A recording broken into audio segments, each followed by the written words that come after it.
Hello everyone, welcome to Vision Study Hub. Today we will study about history. What is history? Scientific study and record of our complete past.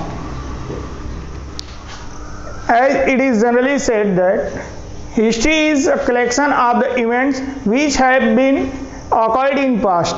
जैसा कहा जाता है कि history का मतलब होता है अतीत की घटनाओं का विवरण, लेकिन अतीत की घटनाओं का विवरण भी जो है वो किस मेथड से होना चाहिए, तो वह एक साइंटिफिक मेथड होना चाहिए और उसमें कंप्लीट पास्ट यानी कि पहले की घटनाओं का कंप्लीट कलेक्शन होना चाहिए। जैसे कोई घर बनता है तो वो ब्रिक्स से बनता है, स्टोन से बनता है, सैंड से बनता है, लेकिन केवल यदि हम इनका एक जगह कलेक्शन कर दें तो उसे हाउस नहीं कहा जा सकता है। वैसे ही यदि हम केवल जो घटनाएं हैं उनका एक जगह एकत्रीकरण कर दें तो वह इतिहास नहीं हो जाता है, बल्कि वह एक वैज्ञानिक तरीके से वह सुसंगत रूप से रखा जाना चाहिए। यदि इसको विस्तृत रूप में समझना है तो मेटलैंड का एक डिफिनीशन है कि what men have done and said, above all what they have thought, that is history। मनुष्य ने जो कुछ किया है, कहा है, यहाँ तक कि जो कुछ उसने सोचा है वह इतिहास है। हिस्ट्री को जो अतीत की घटनाएं हैं उसको सबसे पहले एक सुव्यवस्थित रूप में लिखने का प्रयास 500 BCE में हेरोडोटस ने किया था। इसलिए हेरोडोटस को फादर ऑफ हिस्ट्री कहा जाता है। आज के समय में हमें इतिहास का अध्ययन करने की क्या ज़रूरत है, क्यों हमें पढ़ना चाहिए? तो इतिहास जो है, हिस्ट्री, वह जो मनुष्य है उनके जीवन का की घटनाओं का, अनुभवों का एक खान है। A veritable mine of life experiences and the youth of today studies history that he may take profit by the experiences of the race. आज का युवक इतिहास का अध्ययन इसलिए करता है ताकि वह मनुष्य के, मानव के अतीत के जो अनुभव हैं उनसे वह प्रेरणा लेते हुए और आज के अपने समय को उपयोगी बना सके, आज के अपने जीवन को उपयोगी बना सके। इनमें कुछ एब्रिविएशन है, उनको जान लेते हैं। बीपी यानी कि जहाँ पे यदि कहीं बीपी लिखा हुआ है इसका मतलब बिफोर पास्ट। यदि बीसीई राइट किया गया है इसका अर्थ है before common era, common era. कहीं कहीं सी डॉट राइट होता है, इसका मतलब है शीर्षा। ये यूज होता है अप्रॉक्सीमेट के लिए, यानी जहाँ पे एक्चुअल डेट बिल्कुल नहीं मालूम होता है वहाँ पे हम लोग सी डॉट ये शीर्षा इस्तेमाल करते हैं। Today we will study about bricks, beads and bones. This is related to Harappan civilization.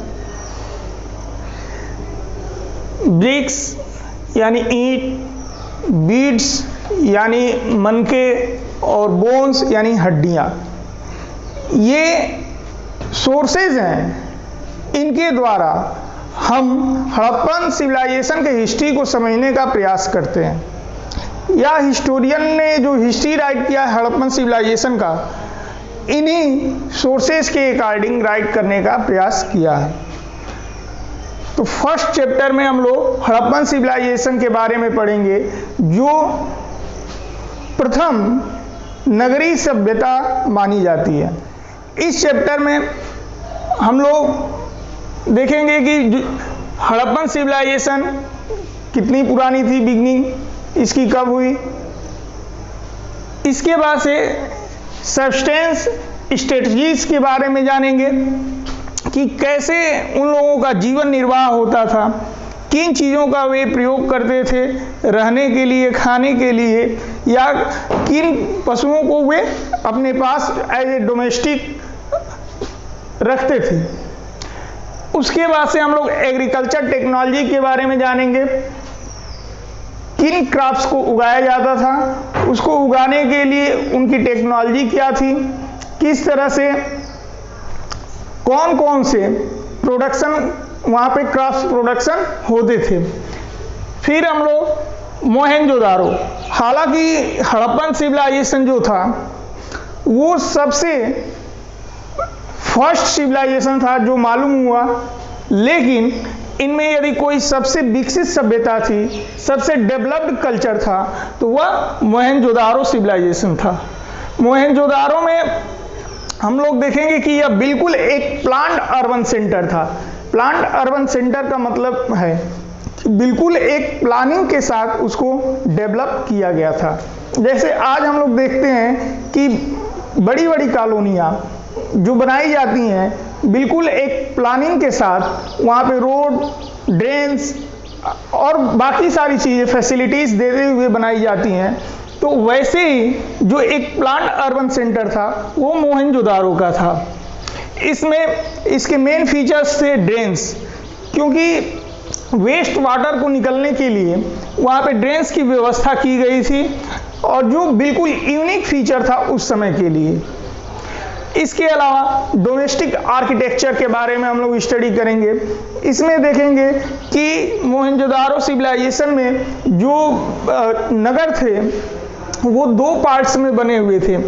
एक जो था, एक सीटाडेल था, सीटाडेल यानी कि दुर्ग जो थोड़ी ऊंचाई पर स्थित था, और दूसरा एक लोअर टाउन था। तो इनके कंस्ट्रक्शन के बारे में हम लोग स्टडी करेंगे, देखेंगे कि इनका कंस्ट्रक्शन कैसे हुआ था और इनकी प्रमुख विशेषताएं कौन कौन सी हैं। फिर सोशल डिफरेंसेस, क्या उस समय हम देखते हैं कि समाज में, सोसाइटी में सदैव प्रारंभ से ही सोशल डिफरेंसेस विद्यमान रहे हैं, हमेशा यह रहा है और यह रहेगा।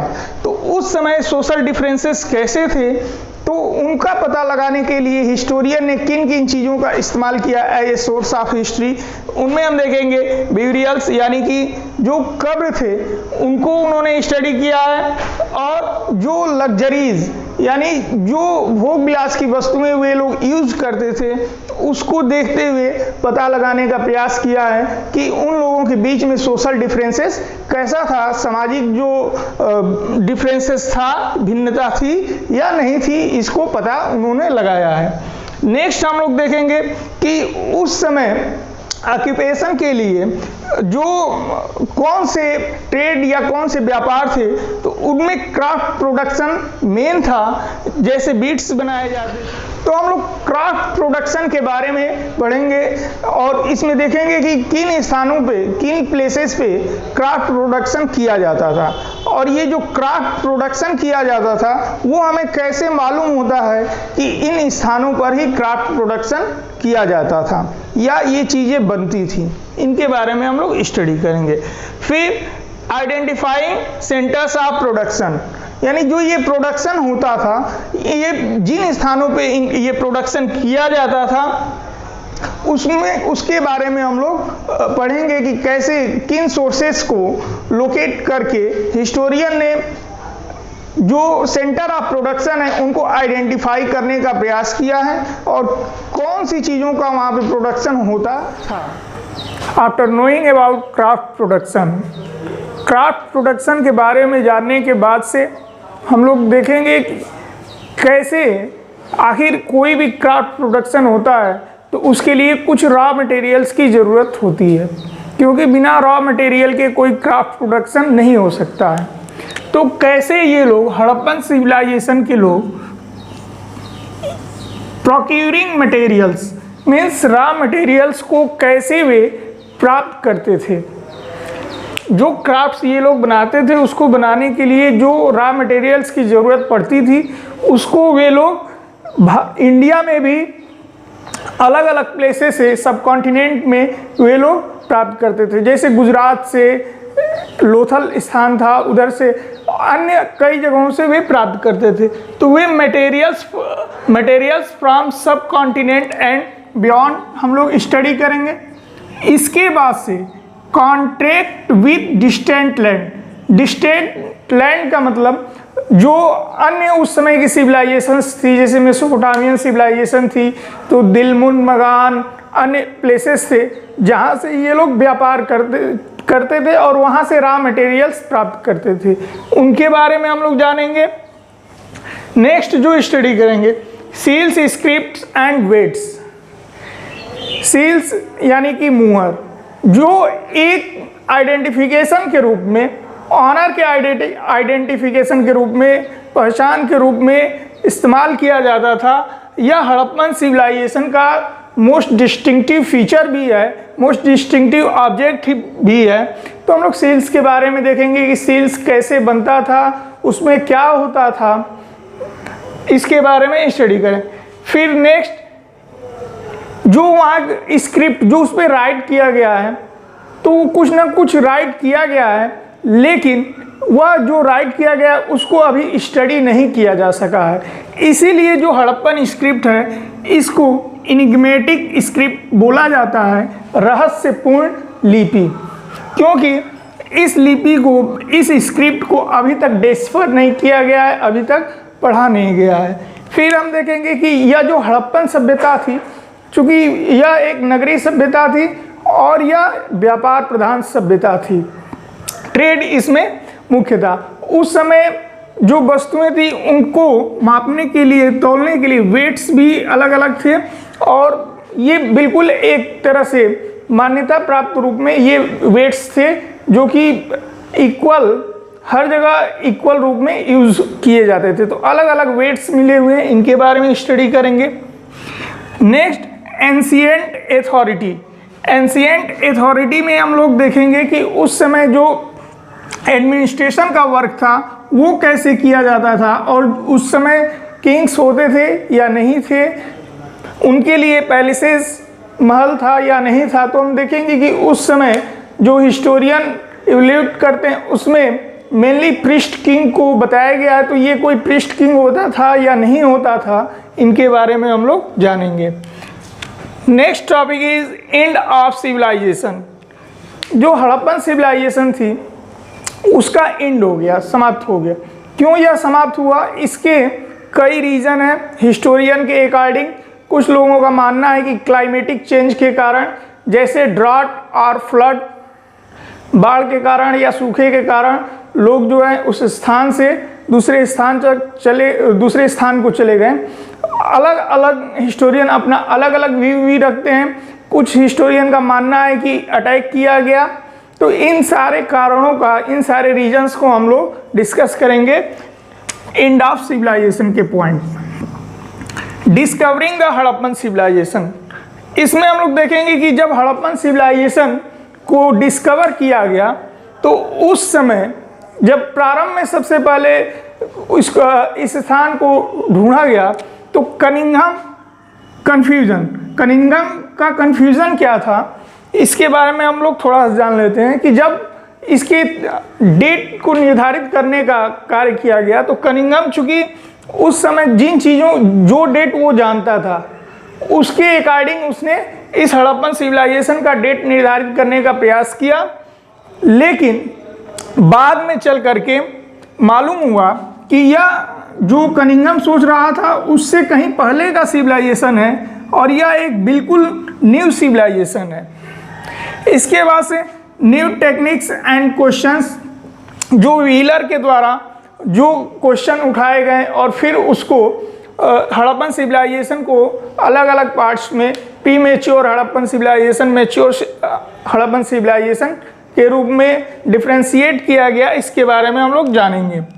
Next and last point is problem of piecing together, यानी जो भी चीज़ें, जो भी आर्टिफैक्ट्स या ऑब्जेक्ट्स वहाँ पे मिले हुए हैं उनको एक साथ रखना में कौन सी प्रॉब्लम आती है, या एज ए हिस्टोरियन जब हम कोई हिस्ट्री राइट करने का प्रयास करते हैं जो उस समय के जिसका कोई रिटन रिकॉर्ड अवेलेबल नहीं है, तो उनको जो ऑब्जेक्ट्स मिलते हैं, आर्टिफैक्ट्स मिलते हैं, उनके द्वारा हम उस समय का हिस्ट्री राइट करने का प्रयास करते हैं। तो उसमें तमाम तरह की समस्याएं आती हैं। कौन कौन सी समस्याएं आती हैं? जैसे क्लासिफाइंग फाइंड्स, कि जो भी आर्टिफैक्ट्स या ऑब्जेक्ट्स मिले हैं, सबसे पहले हमें उसको हिस्टोरियन जो है यह पता लगाने का प्रयास करते हैं कि यह जो वस्तुएं मिली हुई हैं वो किस प्रकार की वस्तुएं हैं। क्या यह सामान्य लोगों के द्वारा यूज़ किया जाता था या यह एक लग्जरी के रूप में इस्तेमाल होने वाला वस्तु था? तो ये सब सारी प्रॉब्लम्स आती हैं और अलग अलग जो हिस्टोरियन है उसके बारे में अपना अलग अलग डिफरेंट व्यू रखते हैं। प्रॉब्लम्स ऑफ इंटरप्रिटेशन, जो वस्तुएं मिली हुई हैं उनके इंटरप्रिटेशन में भी प्रॉब्लम्स आती हैं, समस्याएं आती हैं। यानी जैसे कोई वस्तु मिला हुआ है तो वो किस चीज़ के लिए यूज़ किया जाता था, किस प्रकार से यूज़ किया जाता था और उसका क्या महत्व था, इसके बारे में भी हम लोग देखेंगे। तो ये सारी जो इसमें इस पॉइंट में हम लोग प्रॉब्लम्स के बारे में देखेंगे एज ए हिस्टोरियन, जब हम कोई हिस्ट्री राइट करने का प्रयास करते हैं। तो okay, in next class we will discuss about this chapter in detail.